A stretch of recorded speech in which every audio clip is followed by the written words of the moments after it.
নমস্কাৰ, মই সানি। এই মুহূৰ্তত আহি পৰিছে ৰাজ্যবাসীৰ বাবে কেইবাটাও গুৰুত্বপূৰ্ণ খবৰ। অসমৰ লগতে ভাৰতৰ বিভিন্ন প্ৰান্তৰ পৰা বহুকেইটা গুৰুত্বপূৰ্ণ খবৰ যুগুতোৱা হৈছে আৰু নিতৌ এনেধৰণৰ গুৰুত্বপূৰ্ণ খবৰসমূহ পাই থাকিবলৈ হ'লে চেনেলটো ছাবস্ক্ৰাইব কৰিব আৰু এটাকৈ লাইক কৰি আমাক উৎসাহিত কৰিব। আজিৰ প্ৰথমটো খবৰে হৈছে ইভিএমত বিজুতি, ভোটাৰৰ খং। লোকসভা নিৰ্বাচন আজি যিহেতু দ্বিতীয় পৰ্যায়ৰ ভোটগ্ৰহণ চলিছে আৰু ইভিএম পুনৰ বিজুতি হৈছে, অৰ্থাৎ ইভিএম পুনৰ বেয়া হৈছে। ভোট দিবলৈ আহি ভোট দিব পৰা নাই ভোটাৰে। চিপাঝাৰৰ 191 নং ভোট কেন্দ্ৰত ইভিএমৰ বিজুতি। ঘোঁৰাবান্ধা নিম্ন বুনিয়াদী বিদ্যালয়ৰ ভোটগ্ৰহণ কেন্দ্ৰত বিজুতি হোৱা দেখিবলৈ পোৱা গৈছে ইভিএমৰ। মহিলাৰ দ্বাৰা পৰিচালিত কেন্দ্ৰটো ইভিএমৰ বিজুতিৰ বাবে সময়মতে ভোটগ্ৰহণ কৰিব পৰা নাই কেন্দ্ৰটোত। ভোট নিদি গুচি গ'ল কিছু সংখ্যক ভোটাৰ। নগাঁৱৰ বটদ্ৰৱাত ইভিএম বিকল। নগাঁও লোকসভাৰ নগাঁও বটদ্ৰৱা সমষ্টিৰ 205 নং ভোট কেন্দ্ৰৰ ইভিএম বিকল হৈছে। মৰিগাঁও মজলীয়া বিদ্যালয়ত বিকল হৈছে ইভিএম। কেইবাঠাইতো ভোটাৰ ইভিএম মেচিন বিকল হোৱা দেখিবলৈ পোৱা গৈছে। 37 নং ভোটগ্ৰহণ কেন্দ্ৰত ইভিএম বিকল হৈছে। মঙলদৈ বৰঙাবাৰী প্ৰাথমিক বিদ্যালয়তো ইভিএম বিকল হোৱা দেখিবলৈ পোৱা গৈছে। এতিয়াও আৰম্ভ হোৱা নাই ভোটগ্ৰহণ। ডিফু 92 নং ভোট কেন্দ্ৰতো ইভিএম বিকল হৈছে। নতুনকৈ অনা হৈছে ইভিএম মেচিন। ডিফু সমষ্টিৰ ধৰ্মনালা ভোটগ্ৰহণ কেন্দ্ৰত ইভিএম বিসংগতি হোৱা দেখিবলৈ পোৱা গৈছে। দৰঙৰ 30 নং ৰামহৰি প্ৰাথমিক বিদ্যালয়ৰ ইভিএম বিকল হোৱা দেখিবলৈ পোৱা গৈছে। বিভিন্ন ঠাইত বিকল হৈছে ভোটাৰ ইভিএম মেচিন। 2 নম্বৰৰ খবৰটি হৈছে বিজেপিয়ে বিতৰণ কৰিছে ভুৱা অৰুণোদয় প্ৰপত্ৰ। দাবী কংগ্ৰেছৰ গুৱাহাটী লোকসভাৰ প্ৰাৰ্থীৰ মীৰা বৰঠাকুৰৰ। গুৱাহাটী লোকসভা আসনৰ কংগ্ৰেছ প্ৰাৰ্থী মীৰা বৰঠাকুৰ গোস্বামীয়ে ৰাজ্যৰ শাসকীয় বিজেপিৰ বিৰুদ্ধে এক গুৰুতৰ অভিযোগ উত্থাপন কৰিছে। কংগ্ৰেছ প্ৰাৰ্থী মীৰা বৰঠাকুৰ গোস্বামীয়ে অভিযোগ কৰে যে ভাৰতীয় জনতা পাৰ্টীৰ নেতৃত্বাধীন অসম চৰকাৰে ভোট আদায়ৰ বাবে গাঁৱৰ মহিলাসকলক ভুৱা অৰুণোদয় আঁচনিৰ প্ৰপত্ৰ বিতৰণ কৰি আহিছে। কামৰূপ জিলাৰ বকুৰ শান্তিপুৰত এক জনসভাত ভাষণ দি গোস্বামীয়ে দৃঢ়তাৰে কয় যে বিজেপিৰ নেতা সমৰ্থকে অৰুণোদয় আঁচনিৰ সৈতে জড়িত বুলি উক্ত প্ৰপত্ৰ বিতৰণ কৰি আছে। এই প্ৰপত্ৰসমূহত প্ৰধানমন্ত্ৰী নৰেন্দ্ৰ মোদীৰ ছবি আৰু বিজেপিৰ লগটো স্পষ্টভাৱে দেখা যায়, যাৰ লক্ষ্য হৈছে গাঁৱৰ মহিলাসকলক গেৰুৱা দলক ভোট দিবলৈ প্ৰভাৱিত কৰা।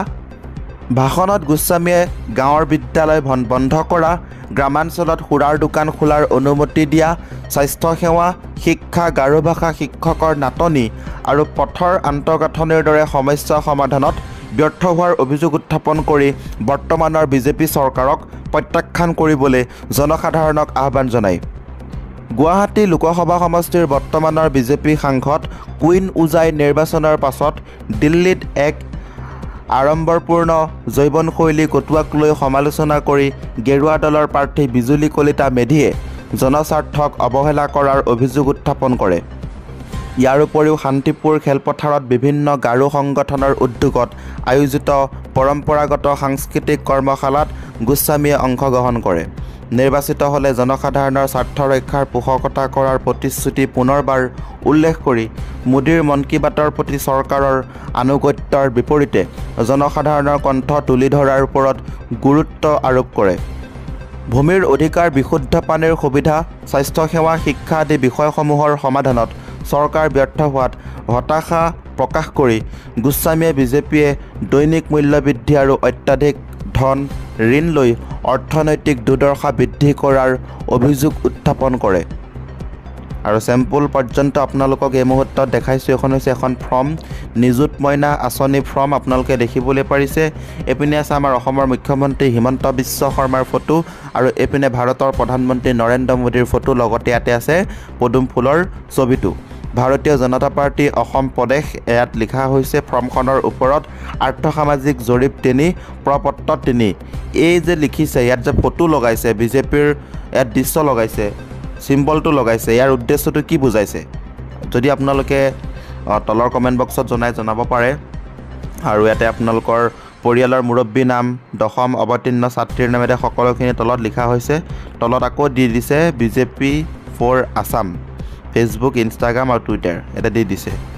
এই ফৰ্মখনৰ উদ্দেশ্যটো কি, আপোনালোকৰ মনত কি আহিছে? তলৰ কমেণ্ট বক্সত সকলোৱে এটা নিজৰ মতামত দিবলৈ নাপাহৰিব। বিজেপিয়ে খ্ৰীষ্টিয়ান প্ৰতিষ্ঠানক লক্ষ্য কৰি লোৱাৰ অভিযোগো উত্থাপন কৰি কংগ্ৰেছ দলে ধৰ্মীয় সত্তাক ৰাজনীতিকৰণ কৰাৰ পৰা বিৰত থকা বুলি দৃঢ়তাৰে কয়। অসমৰ গাৰো সম্প্ৰদায়ৰ সন্দৰ্ভত মীৰা বৰঠাকুৰ গোস্বামীয়ে নিৰ্বাচনৰ বাহিৰেও কংগ্ৰেছ দলৰ পৰা সমৰ্থন অব্যাহত ৰখাৰ আশ্বাস দিয়ে আৰু তেওঁলোকৰ সুৰক্ষা আৰু সবলীকৰণৰ ওপৰত গুৰুত্ব আৰোপ কৰে। উল্লেখ্য যে বিজেপিয়ে প্ৰধানমন্ত্ৰী নৰেন্দ্ৰ মোদী আৰু অসমৰ মুখ্যমন্ত্ৰী হিমন্ত বিশ্ব শৰ্মাৰ ছবি সম্বলিত অসম চৰকাৰৰ অধীনত বৃত্তি প্ৰপত্ৰ বুলি দাবী কৰা প্ৰপত্ৰ বিতৰণ কৰি আছে। প্ৰসংগক্ৰমে 7 মে'ত অসমৰ গুৱাহাটী লোকসভাৰ আসনৰ বাবে ভোটগ্ৰহণ অনুষ্ঠিত হোৱাৰ কথা। 3 নম্বৰ খবৰটি হৈছে দ্বিতীয় পৰ্যায়ৰ লোকসভা নিৰ্বাচন। অসমৰ 5খন আসনৰ বাবে ভোটদান বৰ্তমান আৰম্ভ হৈ গৈছে। অসমৰ 5টা সমষ্টিত দ্বিতীয় পৰ্যায়ৰ লোকসভা নিৰ্বাচনৰ ভোটগ্ৰহণ প্ৰক্ৰিয়া আৰম্ভ হৈছে। আজি শুকুৰবাৰ 26 এপ্ৰিল পুৱা 7 বজাৰ পৰা অসমৰ 5টা লোকসভা সমষ্টিত ভোটগ্ৰহণ প্ৰক্ৰিয়া আৰম্ভ হৈছে আৰু সন্ধিয়া 5 বজাত সমাপ্ত হ'ব। শুকুৰবাৰে দ্বিতীয় পৰ্যায়ৰ লোকসভা নিৰ্বাচনত ভোটগ্ৰহণ অনুষ্ঠিত হোৱা অসমৰ 5টা সমষ্টি হ'ল নগাঁও, কৰিমগঞ্জ, শিলচৰ, ডিফু আৰু দৰং ওদালগুৰি। দ্বিতীয় পৰ্যায়ৰ লোকসভা নিৰ্বাচনৰ ভোটগ্ৰহণত অসমৰ 5টা সমষ্টিত 61জন প্ৰাৰ্থীয়ে প্ৰতিদ্বন্দ্বিতা আগবঢ়াইছে। আনহাতে কৰিমগঞ্জ লোকসভা সমষ্টিত সৰ্বাধিক প্ৰাৰ্থী 24 আৰু ডিফুত সৰ্বনিম্ন প্ৰাৰ্থী 5 আছে। দ্বিতীয় পৰ্যায়ত নিৰ্বাচন অনুষ্ঠিত অসমৰ 5টা লোকসভা সমষ্টিৰ ভিতৰত 3টা সমষ্টিৰ নিৰ্বাচনত মুছলমান ভোটাৰে উল্লেখযোগ্য ভূমিকা গ্ৰহণ কৰিব বুলি আশা কৰা হৈছে। অনুসূচিত জনজাতিৰ বাবে সংৰক্ষিত ডিফুৰ বাহিৰে বাকী সমষ্টিসমূহত যথেষ্ট বঙালীভাষী মুছলমান সম্প্ৰদায়ৰ প্ৰভাৱ আছে। ইয়াৰ উপৰিও শিলচৰ আৰু কৰিমগঞ্জৰ আসনতো যথেষ্ট সংখ্যক বঙালী হিন্দু ভোটাৰ আছে। কৰিমগঞ্জত মুছলমান ভোটাৰৰ সৰ্বাধিক অনুপাত, যিটো ভোটাৰৰ 55.7%তকৈ অধিক। আনহাতে শিলচৰত তুলনামূলকভাৱে এই অনুপাত 40%তকৈ কম। নগাঁৱত প্ৰায় 58% ভোটাৰ মুছলমান, আনহাতে দৰং ওদালগুৰিত এই সংখ্যা প্ৰায় 40%। অসমত দ্বিতীয় পৰ্যায়ৰ লোকসভা নিৰ্বাচনত প্ৰতিদ্বন্দ্বিতা কৰা উল্লেখযোগ্য প্ৰাৰ্থীসকল হ'ল প্ৰদ্যুৎ বৰদলৈ, নগাঁও কংগ্ৰেছৰ প্ৰাৰ্থী তেখেত। তাৰ লগতে জয়ৰাম ইংলেং ডিফু কংগ্ৰেছৰ পৰা উঠিছে তেখেত। দিলীপ শইকীয়া দৰং ওদালগুৰি বিজেপিৰ পৰা উঠিছে দিলীপ শইকীয়া আৰু পৰিমল শুক্লবৈদ্য হৈছে কৰিমগঞ্জ জিলাৰ বিজেপিৰ প্ৰাৰ্থী। আজি এইকেইজনৰ ওপৰত নিৰ্বাচন হৈছে, লগতে ভোটগ্ৰহণ প্ৰক্ৰিয়া আৰম্ভ হৈছে। গতিকে ৰিজাল্টৰ সময়তে গম পোৱা যাব যে কোন বৰ্তমান এইবাৰ শাসনত আহে। আপোনালোকে কাক ছাপোৰ্ট কৰে তলৰ কমেণ্ট বক্সত জনাব আপোনালোকৰ মতামত। আজিৰ এই ভিডিঅ'টোৰ মাধ্যমেৰে আপোনালোকক কেইবাটাও গুৰুত্বপূৰ্ণ খবৰ দিব চেষ্টা কৰিলোঁ। যদি খবৰকেইটা শুনি ভাল লাগিছে, লাইক শ্বেয়াৰ সকলোখিনি কৰিব। ধন্যবাদ। জয় আই অসম।